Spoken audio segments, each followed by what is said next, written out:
do Piauí para o mundo. É ele, Marcelo. Marcelo Evelyn, Marcelo Evelyn. Ele disse que eu podia escolher. Como é que você se... Olha, aqui no Brasil, Evelyn. Evelyn. Mas eu já me acostumei a me chamar Evelyn, então já vale tudo. Vale tudo. Agora me diz uma coisa, você é piauiense? Eu sou, eu nasci em Teresina. Em Teresina. E essa comunidade de Dirceu é periferia? É uma periferia, a maior periferia da cidade, tem quase um terço da população de Teresina e tem só 31 anos. É um conjunto de casas populares, por isso chama Dirceu, porque o governador que criou esse conjunto chamava Dirceu Arco Verde. E em 31 anos ele se tornou uma comunidade enorme, com uma identidade própria, também marcada pela violência, por um estigma de periferia, como toda periferia. Mas são casas? São casas que se transformaram hoje em dia, perderam essa cara de um conjunto, uma vila. Hoje tem universidades, maternidades, um teatro, um mercado próprio, todas as maiores lojas. E tem uma maneira de ser bem particular, uma identidade bem precisa assim, nas pessoas.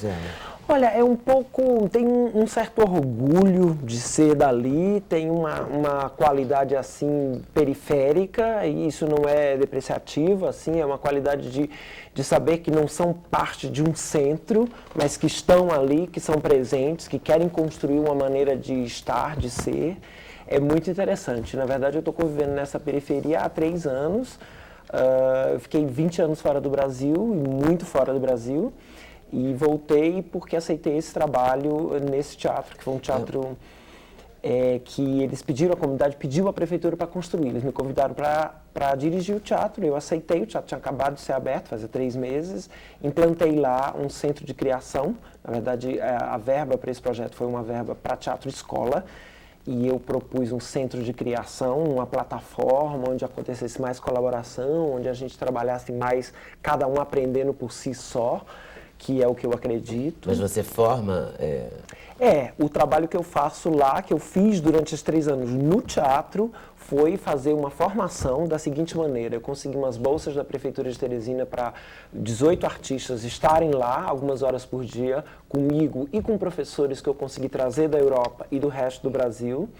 E esse grupo recebeu uma bolsa para estar lá recebendo todo tipo de informação, tanto vindo do teatro, como da dança, das artes plásticas, da dramaturgia, da música, mas sempre pegando um pouco a linguagem, a ideia de artes do corpo, que eu sou coreógrafo, sou bailarino. Pois eu queria saber um pouco da sua história, porque na minha ficha diz assim, viveu muito fora do Brasil, foi toda a formação de dança fora, Viena, né? Queria conhecer um pouquinho dessa história. Eu nasci em Teresina, vim para o Rio. E se transformou em bailarina em Teresina? Pois é, eu morei no Rio quando criança, depois voltei para Teresina, aí comecei a pensar em dança, quer dizer, comecei a fazer teatro, tinha um interesse assim por essa ideia de palco, e quase não tinha dança nos anos 70 em Teresina, uma escola de balé clássico que eu ia olhar as aulas e eu gostava muito dos pôr de braço, que são os movimentos do braço, mas as pernas eu não gostava, porque eu achava que eu nunca ia conseguir fazer aquilo e não me sentia príncipe suficiente assim para encarar o balé clássico. Então eu só ia assistir e fazia em casa os pôr de braço, assim, o movimento dos braços. E depois eu voltei para o Rio sozinho, já com 17 anos, e aí eu comecei com Klaus Viana e Angel Viana, que são meus mestres até hoje. Então eu comecei muito bem, eu tive a sorte de começar muito bem. Sou agradecido. Encantadoras e talentosíssimas. Encantadoras. A Angel olhou para o meu corpo e falou assim, você tem certeza? Eu falei, tenho. E aí cuidaram muito de mim, eram 2 professores que trabalhavam juntos, um complementando o outro, né, numa química muito bonita entre os 2. Depois trabalhei com a Graciela Figueroa, fiz muito teatro infantil no Rio, fui para São Paulo, lá também continuei a trabalhar com dança, com teatro, ganhei um prêmio Mambembe pela minha primeira coreografia, que eu fiz em 84, e aí já pensava em ir embora para o Brasil, queria estudar. Inclusive depois desse prêmio tinha crítica assim falando do meu trabalho de coreógrafo, falando de coisas que eu não entendi o que era. Eu senti que precisava estudar, precisava fazer uma carreira mais sólida. Então eu fui para Paris para uma escola durante 2 anos. Depois Isso foi fácil, assim? para o menino de Teresina? Não foi muito fácil, né? No começo foi muito difícil para os meus pais compreenderem. Conseguiu bolsa? Porque eu imagino que rola um preconceito aí. Rola um preconceito. Eu tenho pais muito bacanas, pessoas que sempre tiveram um diálogo comigo no sentido de tentar compreender, apesar de no começo ter sido muito difícil para eles também, por se preocuparem assim de como é que você vai viver, né? Mas sempre me apoiaram. E no começo, quando eu saí do Brasil, meu pai inclusive me deu uma força assim financeira, apesar da moral toda, que também é importante. Eu saí com um amigo, a gente dividia casa em Paris, eu estudava o dia inteiro, de 9 às 5, e de noite eu fazia gala brasileira, eu dançava samba. Com martiniquesas, na verdade, dancei muito samba, se vira nos 30 mesmo, total. Nos 30. Né? Posava de modelo, no frio, para escolas de moda, de pintura, fazia tudo. Trabalhei em restaurante, cuidei de bebê, fiz tudo que todo mundo faz quando sai, né? Depois eu fui... Mas fez a formação sólida. Fiz a minha formação, a minha escola, foi muito importante. Eu acho que em Paris eu decidi realmente ser bailarino, porque eu ainda saí do Brasil com a ideia de que bailarino era uma coisa de virtuosidade, que eu nunca fui tão virtuoso. Em Paris eu compreendi, estava num momento muito interessante da dança francesa, realmente uma abertura dessa ideia de dança contemporânea. E essa altura você estava com o quê? 20 Eu estava com 23, aí por 24. E muito sacrificada a vida de bailarina? É uma vida difícil. As bailarinas falam muito dos pés, né, as mulheres. Elas sofrem, não sei se os homens também sofrem. A gente não faz ponta como as bailarinas mulheres, mas o pé é o nosso ponto de apoio, é onde o peso todo cai. Então acaba sendo, eu, por exemplo, estou com problema de veias no pé, de tanto trabalhar descalço, em espaços que não são tão adequados. E depois eu tinha um desejo de trabalhar com a Pina Bausch, uma coreógrafa alemã, que eu vi em 1980 aqui no Rio, fiquei muito impressionado. Conseguiu? Consegui. Olha que eu fiquei 9 meses como estagiário na companhia. E foi uma parte da minha formação muito importante, assim, no sentido como criador. Inclusive, na verdade, eu fui fazer uma audição, ela me chamou para fazer uma audição porque eu cheguei a trabalhar com um bailarino que tinha saído da companhia. Fiquei 2 anos por isso eu mudei para Amsterdã, ele me chamou para essa companhia em Amsterdã, e de lá eu comecei a ir a Wuppertal, até com alguns trabalhos, dançando alguns trabalhos desse coreógrafo, e conheci Pina e já pedi, já queria ficar, já puxei na saia, assim, e ela me deixava fazer aula, não sei o que, mas um dia ela me chamou para talvez fazer uma audição, para talvez pegar um papel, porque ela trabalha com repertório. Eu achei que era uma audição de 2, 3 dias, eu fiquei 9 meses. Né? Foi bastante duro, mas eu aprendi muito. Mas valeu. Né? Valeu. Hoje eu sei que valeu o quanto que valeu. Né? Foi muito interessante, assim, principalmente para a minha formação como criador. E depois que eu saí, na verdade, eu comecei a fazer meu próprio trabalho de coreógrafo, que já foi em 89. E você já dançou no Piauí? Eu já dancei, quando voltava eu dançava no Piauí, eu inventava processos, eu juntava as pessoas, e agora eu comecei nos últimos anos, quer dizer, o meu último espetáculo que tem rodado, assim, a gente acabou de voltar de Berlim faz 2 semanas, com esse espetáculo, foi criado todo no Piauí, inspirado no Bumba Meu Boi, que é a nossa tradição assim, folclórica. Eu fiz um Bumba Meu Boi totalmente contemporâneo, quer dizer, tirando as questões do boi, para discutir justamente toda a situação de Brasil, de diferenças de classe, de desejo, de subversão, de violência. Então, foi bastante difícil no começo no Piauí apresentar o boi, e no Maranhão, que também é o estado vizinho, que também se apodera, mas tem sido muito interessante. Se apodera, Maranhão, se apodera, depois os maranhenses vão te matar. Eu sei, mas é porque, assim, historicamente o boi é nosso. Isso historicamente o boi é do historicamente Piauí, o boi é nosso. Apesar do Piauí ter essa coisa assim, esse problema de não ter tido esse orgulho que os maranhenses têm do boi. Então, eu tenho muito respeito. Respeitam muito o boi, né? Respeitam, incentivam, fomentam essa tradição de uma maneira linda. Eu passei anos indo ao Maranhão conhecer o boi. Na verdade, a história do boi é que, assim, a primeira vez que eu fui permitido dançar foi no boi. Então, por muitos anos, assim, no final da minha infância, adolescência, eu dançava boi porque eu queria dançar, na verdade. O boi pode, né? Eu não podia sair dançando. O boi podia, um homem pode dançar boi. Foi o primeiro a autorizar a sua dança. Foi o primeiro a autorizar a minha dança. Então, agora... Por isso que ela deu certo, né? O boi autorizou. Eu trouxe o boi justamente por essas questões pessoais. E tem essa disputa entre Maranhão e Piauí? Quem é que é o dono do boi? Um pouquinho. Mas, tipo, o boi tem no Brasil inteiro também. O boi tem no Brasil inteiro. O boi tem no Brasil. Mas e é uma coisa milenar também, que isso daí deve ter vindo de muito longe. Isso aí tem Espanha, cara de engano, não Egito, tem? tudo tem boi, Vai ver né? que vai bater lá nos ciganos da Cristina, o boi.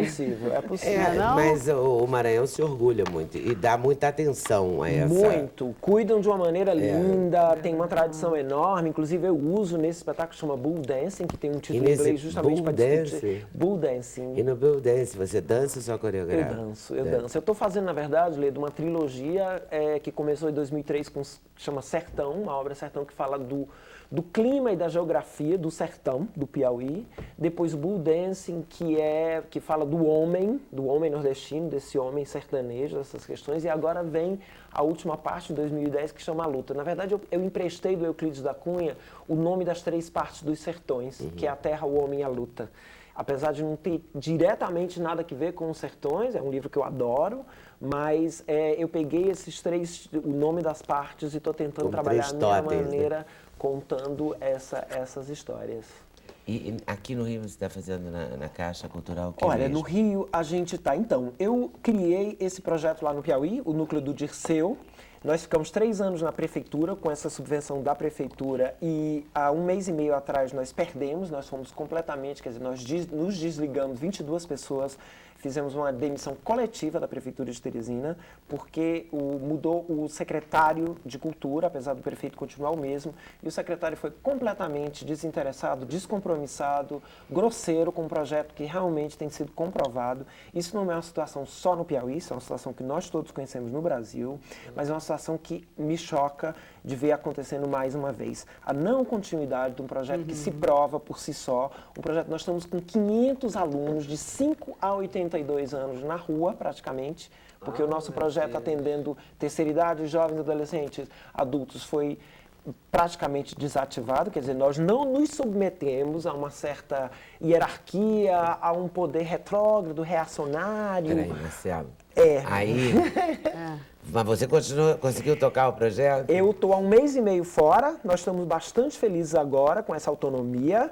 Nós estamos conseguindo, por enquanto, viver dos nossos cachês, das nossas turnês. Nós estamos no Rio pela Caixa Cultural, fazendo 4 espetáculos, dos vários, são quase 10 espetáculos que nós temos a oferecer. E não tem jeito de conseguir um patrocínio e manter esse grupo no Não, Piauí? esse grupo está no Piauí, nós conseguimos um galpão improvisado agora, nós estamos conseguindo trabalhar, nós estamos com uma força muito grande, um compromisso muito grande entre nós, são pessoas de 17 a 35 anos, fora eu, que tem um pouco bem mais, Digamos mas todo mundo deu uma né? chacoalhada muito interessante. E aqui, aqui são instalações? Aqui você está fazendo o quê? São 3 espetáculos. Ontem e hoje a gente apresenta o programa que chama A Jovem Guarda, que são criadores de 17 a 19 anos, como criador, porque esse projeto não é um projeto que tem um estilo assim social como a gente é mais acostumado a ver, né? O projeto de, eu pego o pobrezinho, dou uma merenda escolar. É um projeto realmente de aprenda com você mesmo, procure a sua cidadania, nós temos que dialogar no mesmo nível e vamos trabalhar. Se você quer trabalhar com arte, é isso. Então, esses jovens são incentivados a criar seus próprios trabalhos. Então, esse programa de ontem e hoje são os 2 programas, um solo e um duo, de jovens criadores, novíssimos, primeiros trabalhos. E amanhã nós temos uma instalação que é minha, com 2 jovens, são 3 espaços distintos, correlacionados. É um outro formato de apresentar a dança, é uma inquietação minha de como apresentar a dança em outros formatos para chegar mais próximo do público, para perder um pouco essa ideia da frontalidade do público lá e o artista aqui, eu não me comunico com você, você não se comunica comigo. Então, eu estou buscando outras maneiras de fazer esse contato. Mas como isso se dá? Você se dança no meio das pessoas? Nós ficamos 2 horas num espaço básico, o público entra e sai quando quer, ou volta e o que faz, e nós basicamente temos uma ação continuada. Nós trabalhamos muito com essa ideia de um corpo que é e está, mais do que faz e mostra. Esse é o 02 heterogêneo? O 2 heterogêneo eu acho que tem umas imagens do 2 heterogêneo, que é um desse programa dos jovens que vem do hip hop, por exemplo. Tá. E aí juntar essa informação de hip hop é uma informação mais da dança contemporânea, é um projeto onde a gente fala muito, lê muito, recebe filósofos, teóricos, trabalhamos com dramaturgos, mexemos com tecnologia, temos um blog que é um espaço de convivência, o endereço está aí, que é um espaço que você pode entrar, deixar o seu comentário, fazer perguntas, encontrar alguém, o que seja, é todo um espaço justamente para tentar quebrar um pouco esse isolamento, porque o Piauí é muito isolado. Nós vamos ver. E eu continuo falando. Então, esse é o César e Alexandre. O César, que acabou de ficar de cabeça para baixo, eu via passar na porta do teatro quando tinha 15 anos todo dia e vinha fazer hip hop de noite no teatro. E eu perguntei para ele assim, o que você faz de manhã? Ele falou, não, de manhã eu trabalho no armazém, entregando coisas nas casas e de tarde eu vou para a escola, de noite para o hip hop. Falei, quanto você ganha? Eu ganho R$100, eu trabalho de 7 a 1, numa bicicleta assim no sol, escaldante do Piauí. Eu pensei assim, eu vou tirar do meu salário R$100 e botar esse menino aqui do meu lado sentado lendo um livro todo dia. Mas aí logo depois eu consegui mais uma bolsa e aí trouxe ele junto com o Alexandre, que era da mesma idade também, vindo da capoeira do hip hop, e eles começaram a desenvolver, claro, são jovens, né, desenvolvem muito mais rápido e hoje estão aí apresentando no Rio, acabaram de voltar de Berlim, apresentaram lá em Berlim esse dueto deles. E aí esses contatos que você fez ao longo da sua própria formação, é que você entrelaça com esse projeto hoje para viajar com ele? Eu faço todo um network, eu faço todo um trabalho de realmente tentar colocar, mas na verdade é um trabalho que tem se mostrado, tem se provado por si só, o que às vezes me surpreende. Caminho, né? O Piauí, eu acho que tem uma coisa assim de surpresa. O Piauí, acho que as pessoas não esperam muito do Piauí. Então, quando vê alguma coisa do Piauí, acho que tem dança contemporânea no Piauí? Tem uma quantidade enorme de bailarinos. É claro, é isolado, é pobre, é muito quente.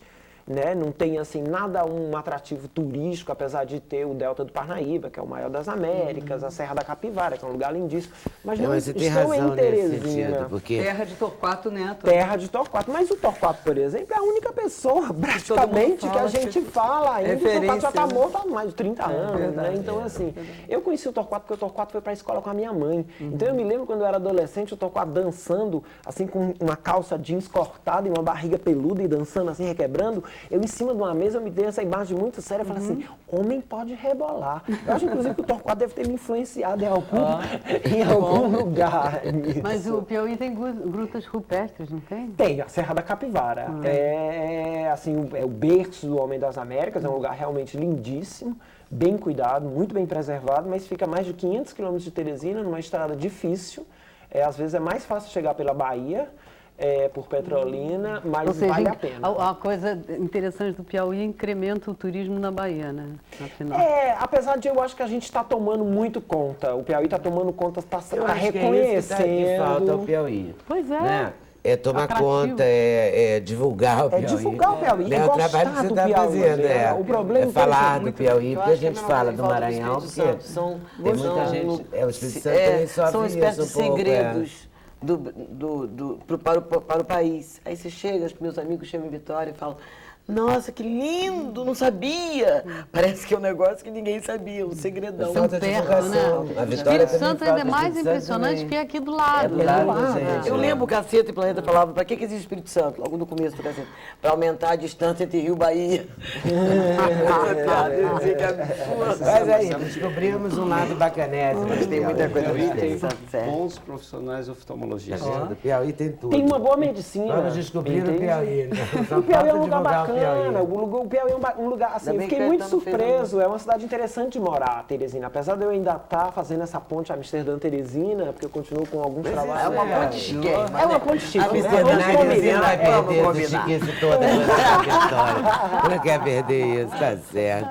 Olha só, gente, eu vou fazer outro intervalo. Só vou lembrar uma coisinha antes, depois eu volto aí, tá, Marcelo? Tá bom. Eu vou lembrar só uma coisa. Dia 25 de maio, que é 17 é domingo, 17, 14, domingo que vem, outra segunda, sem ser a próxima, que é dia 18, a outra, acho que é. Segunda. Obrigado. O Bingo Refazer, vai ter um Bingo Refazer. O Refazer é uma ONG, entendeu? que trabalha pelas crianças, enfim, é do bem, uma ONG do bem. E vai ter um bingo onde é que é o bingo? No Porcão Rios. E aí você pode entrar na internet, enfim, você pode buscar 2 horas da tarde. É um evento que vai ter convite na sede do Refazer. Você doa alimento não perecível, vai lá, ajuda a amparar um monte de gente. Enfim, vale a pena. A Renascer é uma ONG muito séria, tá bom? Então, domingo 25 de maio no Porcão. Você se organiza antes, o ingresso custa R$50. Tem sorteio de passagem Rio-Miami, aquelas coisas de bingo, né? Também tem que ter, para atrair e para ajudar, tá bom? Com essa eu vou pro intervalo e volto já já. Sem censura, um programa da TV Brasil.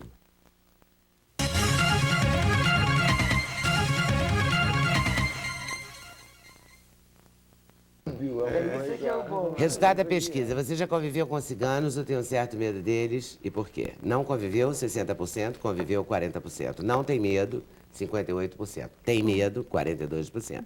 Por quê? Primeiro lugar, fama de roubo. Segundo lugar, medo de ter o futuro revelado mesmo sem querer. Olha que interessante esse segundo. Terceiro, pelas histórias contadas pelos mais velhos na infância, que certamente falavam isso, né? Eles roubam, eles tomam crianças. Roubam crianças. O livro da Cristina, da Costa Pereira, vai ser lançado na livraria Argumento do Leblon, dia 3 de junho, a partir das 19 horas, vai ter o violino do Mio Vassiti e o violão flamenco de Eduardo Kameniewski. E eu queria rapidamente dizer que, além de ciganos, tem Guimarães Rosa, falando de ciganos, Bergman, Fellini, o livro trata das artes também. Ok. Marcelo, o espetáculo é que horas mesmo? Olha, nesse final de semana, às 17 e às 19, são 2. A instalação às 17, você pode entrar qualquer hora e sair qualquer hora, o espetáculo às 19. Hoje, às 19 horas. E a caixa fica onde? A caixa fica Teatro Nelson Rodrigues, Avenida Chile. Avenida Chile. Doutor Leonardo. Eu não dou show, mas trabalho todos os dias. Trabalho todos os dias, já fiz 40 mil Gosta de cirurgias. fazer a piada. Tem quem já fez cirurgia, tem quem quer saber se o paciente diabético pode realizar a cirurgia de catarata. Pode realizar. E Coloca o diabetes cristalino dobrável também nessa também. coisa moderna? Também, o diabetes tem a catarata mais precoce. Se o fato de ter um diagnóstico, essa pergunta vem do Recife, da Mônica Gadelha, ter o diagnóstico de astigmatismo implica desenvolver a catarata mais precocemente? Não tem relação. O míope desenvolve mais precocemente? Verdade, isso é verdade. É? Quem tem catarata e mácula progressiva pode operar? Pode, mas o problema da mácula continua. Não resolve, Não né? resolve. São problemas distintos. Na cirurgia de catarata feita pelo SUS, é usada a mesma lente que se usa numa cirurgia particular? Infelizmente não. Hoje então a gama tem um número grande de qualidades de lentes, de diferentes lentes. Então o SUS usa uma lente que eu falo que é standard, que é uma lente que dá uma boa visão para longe. Seria um carro 1.0, um carro 2.3 ou Todos 3.0? todos vão dar uma boa visão, só que umas tem algumas comodidades, como ler para perto, Essa astigmatismo. é o quê? Qual é a origem dessa lente? Todas são, tem brasileira, mas o que eu trabalho geralmente são importados. Mas qual é o país, mano? Os Estados Unidos? Os Estados Unidos que mais produz lente ainda. É muito cara? Eu americana? eu acho caro para o poder aquisitivo brasileiro, mas vale a pena. Da ordem de... Depende, trabalha com por isso que eu falei da ordem. 10, 15 lentes, tem lente de $1.000, tem de $500, tem... Por aí. Mais de $500. E aí o infinito? Quer comprar? A casa... Não, mas quero saber, né? Quem tem casa também quer saber. Diga, a casa da palavra. A Casa Poema é uma casa, um centro cultural, e Botafogo ganhou um centro cultural a partir da palavra. E a gente estuda poesia lá, aprende a falar poesia desse jeito coloquial que vocês viram aqui. Parará. Tem aula pra gente grande, pra gente nova e pra criança, tem sábado, tem aula de nova fotografia. Está em cartaz No Teatro SESI, sexta, sábado, domingo, tá lotando, acho bom comprar logo. Tá muito barato. Sexta, sábado, domingo, vamos ficar até 2 de agosto. Foi prorrogada a temporada. Oba! Olivia estará semana que vem? Espaço Dom Jobim, 22, 23, mais sexta e sábado, às 9 horas, no meio do Jardim Botânico, como vocês sabem. Eu acho um absurdo terem diminuído o tempo desse programa. Quero falar isso no ar. Olha, agradecendo a vocês todos por terem vindo, super valeu. As praças que exibem o especial, a gente vai falar do Divã, a gente vai ter o cardiologista Hélio Castelo, super bárbara a entrevista dele, e Moraes Moreira, no domingo, especial às 4 da tarde. Obrigada a vocês, obrigada a vocês. Boa tarde, boa noite, bom final de semana, até segunda, com certeza. Se Deus quiser, e tomara que dê pra Olivia fazer um trechinho da canção que ela quiser. Parece que dizes te amo, Maria. Na fotografia estamos felizes.